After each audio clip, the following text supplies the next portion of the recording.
ઉમેદવારોની બિનહરીફ જીત પર આમ આદમી પાર્ટીના નેતા ઈશુદાન ગઢવીના ભાજપ પર આકરા પ્રહાર, પ્રજાનો મતાધિકાર છીનવવાનો લગાવ્યો આરોપ।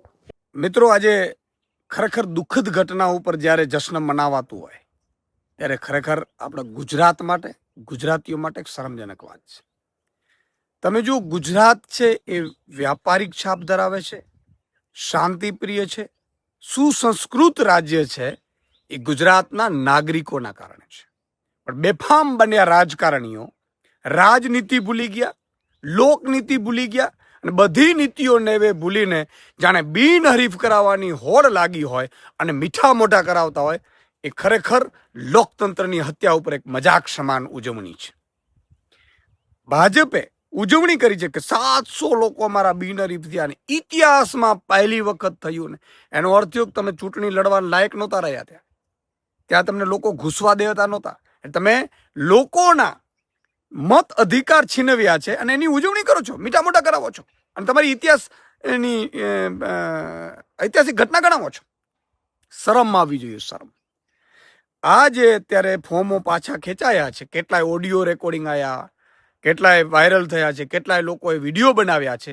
એ જોતા એવું થાય છે કે કોઈને લોભ આપ્યું, કોઈને પ્રલોભન આપ્યું, કોઈને લાલચ આપી, કોઈને અપહરણ કર્યા, કોઈને પોલીસથી ધમકાવીને કરાવડાવ્યા।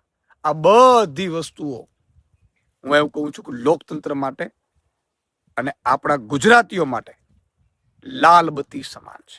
લોકશાહીનો અર્થ શું છે? આવી જ રીતે બાંગ્લાદેશના બેન શ્રી શેખ હસીનાએ આવું કર્યું હતું, બધા વિપક્ષોને જેલમાં નાખ્યા અને તોડફોડ કરીને 85% બહુમતી સાથે સરકાર બનાવી, પ્રધાનમંત્રી બન્યા। થયું શું? છેલ્લે પ્રજાએ એને ભગાડવા પડ્યા। આપણે તો અહીંયા શાંતિપ્રિય રાજ્ય છે, ગુજરાતના નાગરિકો શાંતિપ્રિય। કેટલાય લોકોના મને ફોન આવે કે સુદાનભાઈ આપ શું કરે છે ભાજપ પડા, અને ભાજપ ઉજવણીઓ કરે છે, મીઠા મોઢા કરાવે છે। શરમ આવી જોઈએ, શરમ।